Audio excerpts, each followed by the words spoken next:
ในการเขียนข่าวของผมเนี่ยนะครับ ผมใช้ภาษาละนาเก้าเง่านะครับมาเขียนก่อนนะครับ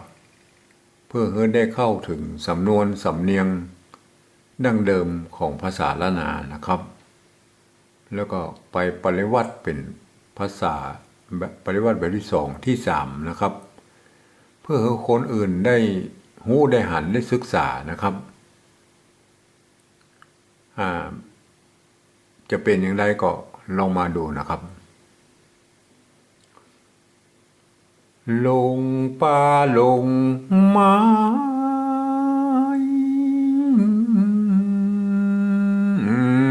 แพะดงเขาเขียว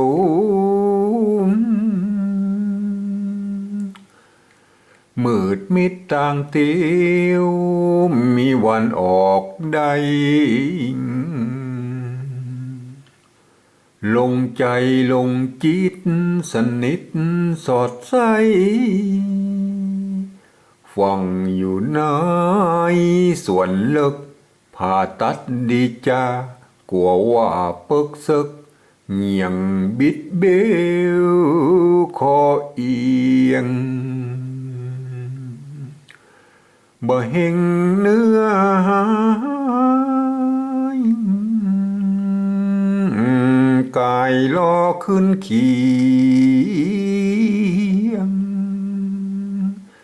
เอามีดวางเลี้ยงปาดออกเสียง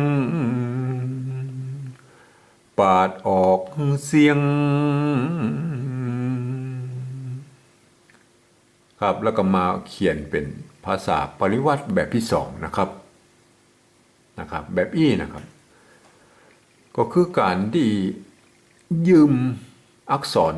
ไทยนะครับเอามาเทียบก็เป็นอักษรละนานะครับแต่ละตัวไปนะครับแล้วก็เขียนประกอบคำขึ้นมาเนี่ยก็เป็นแบบหลักการของภาษาไทยนะครับแต่การอ่านนั้นท่านต้องคำนึงถึงว่าไส้ในของในภาษาปริวัติแบบอีคือภาษาละนานะครับต้องอ่านแบบภาษาละนานะครับแบบอีตัวหะนะครับตัวละตัวปะนะครับตัวมะนะครับตัวพะนะครับตัวดะนะครับตัวคะนะครับอย่างเงี้ยนะครับตัวตะนะครับอย่างเงี้ยนะตัวตะนะมันเป็นตัวไส้ในเนี่ยมันเป็นต้องคิดว่าเป็นอักษรละนานะครับเพราะฉะนั้นคนทั่วไปอ่านก็คงจะต้องบิดเบี้ยวนะครับไปนะครับแต่ถ้าอยากจะอ่านจะต้องมีหลักการอ่านนะครับแล้วผมก็จะได้ก้อยๆอธิบายไปเรื่อยๆนะครับแต่ครั้งนี้ก็มาดูแบบที่สามเลยนะครับเอาแบบที่สามก่อนเลยนะครับคนที่บ่ฮู้จักภาษาละนาขั้นแรกมาถึงมาเอาแบบที่สามนี่เลยนะครับง่ายกว่านะครับอันนี้ยังเป็นแบบที่สองอยู่นะครับเอามาเปลี่ยนเป็นแบบที่สามนะครับตามสำเนียงคำอู้หรือคำพูดเลยนะครับ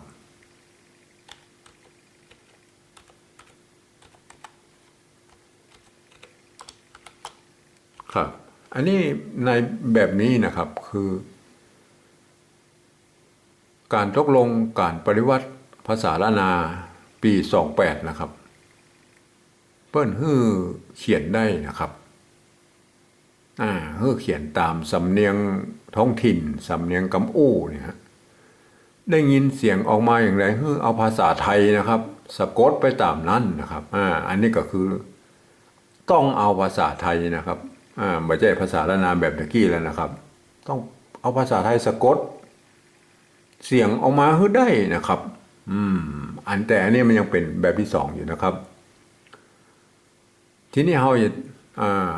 มาเปลี่ยนให้เป็นแบบที่สามก็คือที่ผมแต้มสีไว้แดงๆนี่นะครับก็คือว่าเสียงมันบ่ได้นะครับอ่านแล้วถ้าเราอ่านแบบภาษาไทยแล้วเสียงมันบ่ได้นะครับเสียงมันไม่ได้จะต้องเปลี่ยนนะครับจะต้อง ดัดแปลงละครับว่าอันละสำหรับสีฟ้านี่นะครับผมแต้มไว้ว่าเดี๋ยวผมจะอธิบายที่มาที่ไปว่ามันเป็นอย่างไรนะครับว่าอาจจะอธิบายให้ว่ามันเขียนอย่างอี้เพราะเหตุใดนะครับลองมาดูนะครับลงป่าลงไม้อันนี้มันได้นะครับพอได้เสียงนะครับสำหรับถ้าเป็นไทยนะครับก็หลงป่าหลงไม้แต่เสียงหลงเนี่ยนะครับของละนามันก็จะลงลึกไปแถมหน่อยนะมันจะต่ำมันจะยาวไปหน่อยหลงเงี้ยนะฮะแต่เขาก็อนุโลมนะครับว่ามีการเปลี่ยนแปลงอย่างแล้วครับหลงป่าหลงไม้มันหลงยาวครับมันหลงยาวแต่ถ้าสมมติว่าเป็นคำไทยแล้วหลงป่าหลงไม้มันก็หลงมันก็แค่หลงแต่เสียงจัตวาของเสียงที่8นะครับเสียงจัตวาที่มันบ่เหมือนกับภาษาไทยนั่นนะครับก็เฮาอนุโลมเฮามันต้องไปเปลี่ยนแปลงอย่างเปิ้นละครับลงป่าลงไม้แพะนะครับตัวนี้ก็คือเอาแพะก็คือป่านะครับแพะคือป่าในภาษาดั้งเดิมเปิ้นนะครับแต่ถ้าเอาตัวพอพานมาเขียนก็คือเป็นตัวป้านะครับแบบอี้นะครับแบบอี้อ่านว่ามันเป็นตัวป้านะครับต้องอ่านว่าแปะนะครับแปะในภาษาเหนือนั่นนะก็คือแพะนะครับคือแพะที่ห้องแพะสี่ขานั่นนะครับมันซ้ำซ้อนนะครับมันจะซับกันไปซับกันมานะครับแต่แพะอันนี้นะครับในภาษาเหนือนะคือป่านะครับแพะแบบนี้คือป่านะครับคือป่านะครับภาษาเหนือนะครับแพะอย่างนี้คือป่านะครับป่านะครับแต่ถ้าเขียนแพะอย่างนี้คือสัตว์นะครับ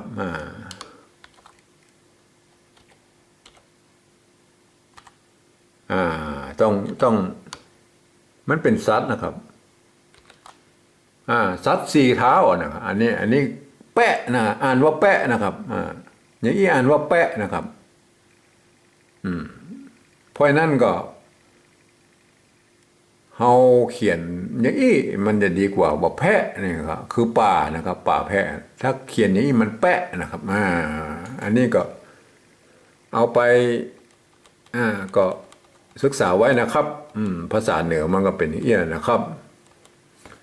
แพะดงเข่าเขียวมืดมิดอันนี้มันตรวจตะนะครับอันนี้นะฮะไส้ในมันเดิมภาษาปริวัติแบบที่2ตะกี้นะที่มันมาจากภาษาล้านนาเก้าเงาแล้วก็มาเป็นภาษาปริวัติแบบที่2คือตัวตะนะครับตัวตะมันก็อ่านว่าตางเตียวนะครับ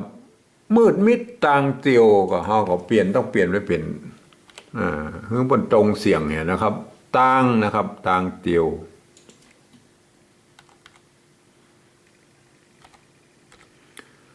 มีวันออกได้นะครับแต่ถ้าสมมติว่าไอ้กรรมนี้นะถ้าสมมติเป็นภาษาปริวัติแบบที่2นะครับก็ต้องอ่านแบบล้านนานะครับเก้าเงาล้านนาแบบล้านนาก็ได้นะครับไม่ต้องไปเปลี่ยนแปลงอย่างนะครับก็คือได้นะครับแต่ในกรณีนี้นะครับอันนี้เขาเขียนเป็นภาษาไทยแล้วนะครับเมื่อภาษาไทยกับคนอื่นพวกก็มาอ่านได้พวกก็จะอ่านว่ามีวันออกได้นะครับได้นะมันแค่โทปกตินะครับเพราะฉะนั้นเมื่ออ่านแบบไทยแล้วนะครับภาษาไทยเปิ้นบ่มีวรรณยุกต์โทพิเศษมาฮื้อนะครับ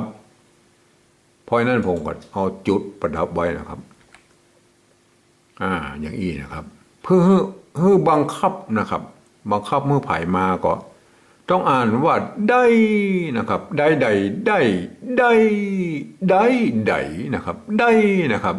วรรณยุกต์โทพิเศษนะครับมีวันออกได้นะครับบอกว่าจะมาจากภาคอื่นใดฝรั่งมังค่าหรืออาเซียนหรือที่ไหนในโลกนี่นะครับต้องอ่านว่าได้นะครับลงใจนะครับตัวนี้ดั้งเดิมก็คือมาจากตัวจะนะครับถ้าเป็นภาษาปริวัติแบบที่สองก็ต้องอ่านว่าใจแล้วนะครับอ่านว่าใจแล้วนะครับแต่ในกรณีเป็นภาษาไทยนะครับเป็นภาษาไทยก็ต้องใส่จะไม่จัตวาเขาเปิดนะครับอย่างนี้ครับลงใจนะครับลงจิตก็เหมือนกันนะครับมันก็เป็นตัวจะเหมือนกันนะครับลงจิตนะครับลงจิตอันนี้ถ้าเป็นภาษาไทยถ้าเป็นภาษาปริวัติแบบที่สองมันอ่านได้ครับสนิทนะครับ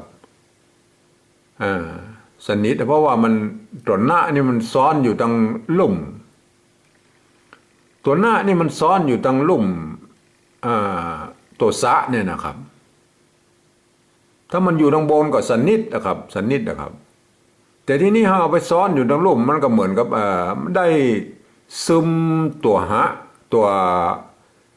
อักษรสูงมามันก็เป็นสนิทนะครับมันเป็นสนิทได้นะครับ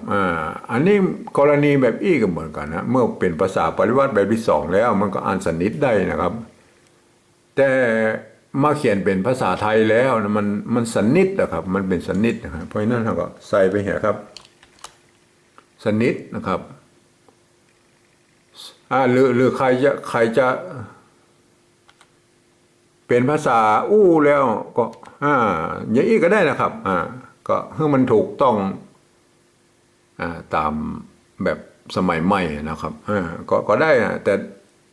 บ่มีปัญหานะเพราะเป็นภาษากำอู้แล้วแต่ผมเขียนแบบดั้งเดิมของภาษาเก้าเงากันแล้วกันนะครับสนิทสอดไส้นะครับเสียงโทพิเศษแบบนั้นนะครับผมเอาจุดว่าดับไว้นะครับเพื่อบังคับให้อ่านว่าไส้นะครับฟังอยู่ในนะครับอยู่มันคือตัวอยนะครับประกอบคำนะครับออกเสียงยอยักษ์ไทยนะครับฟังอยู่ในส่วนลึกนะครับผ้าอันนี้ก็เหมือนกันนะครับผ้าตัดนะครับถ้าเป็นภาษาไทยมันก็ต้องผ่าตัดนะครับเมื่อมันเป็นภาษาไทยแล้วเราใส่จัตวานะครับผ่าตัดดีนะครับอันนี้คือตัวจะนะครับดั้งเดิมแล้วถ้าเป็นภาษาละนาก็อ่านจาอยู่ดีครับต้องอ่านจานะครับดีจาเพราะนั้นเมื่อเป็นภาษาไทยแล้วเราก็เปลี่ยนไปเป็นตัวจอจานนะครับเป็นจอจานกับจานะครับแต่กี้มันเป็นตัวจะนะครับเอามาเปลี่ยนเป็นตัวจอจานเนี่ยก็อ่านจานะครับกลัวนะครับภาษาละนาบ่มีกลัวนะครับบ่มีอ่านกลัวว่านะครับกลัวว่าพักซึกเนี่ยไม่ใช่นะครับภาษาละนาบนออกเสียงว่ากลัวนะครับออกเสียงจัตวานะครับกลัวนะครับกลัวว่าปักซึกนะครับตัวนี้คือตัวปะนะครับในภาษาละนานะครับปักนะครับ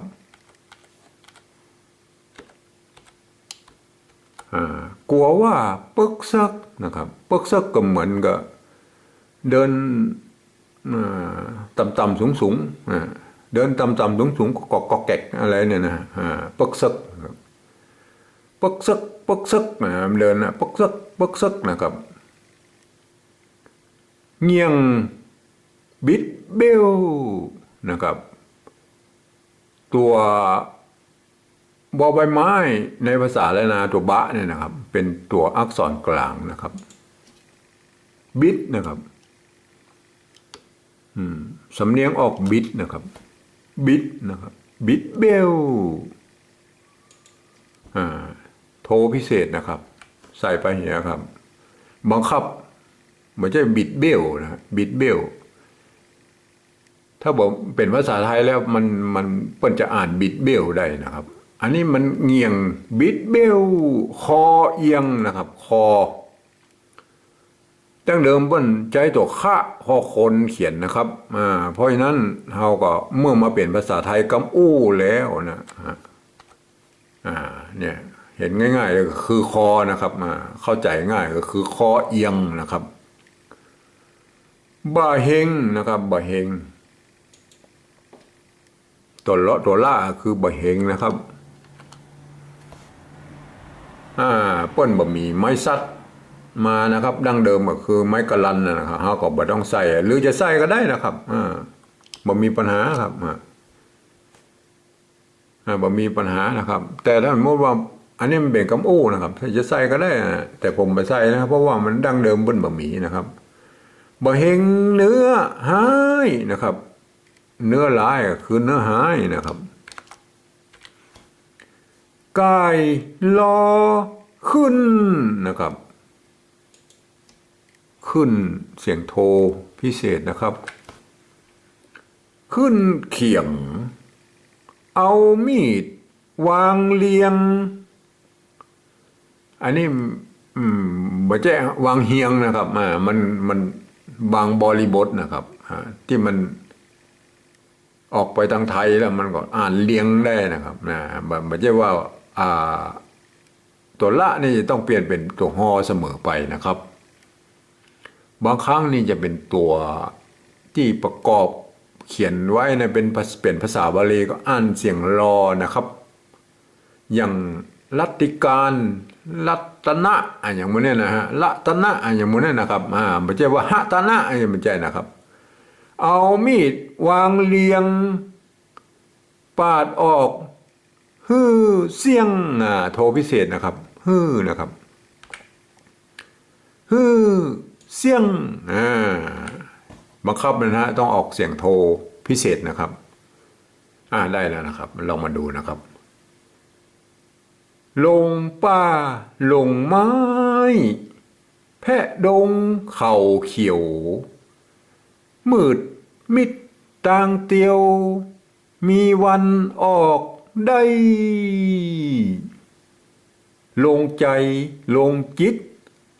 สนิทสอดใจฝังอยู่ในส่วนลึกผ่าตัดดีจากลัวว่าปึกซึกเงี่ยง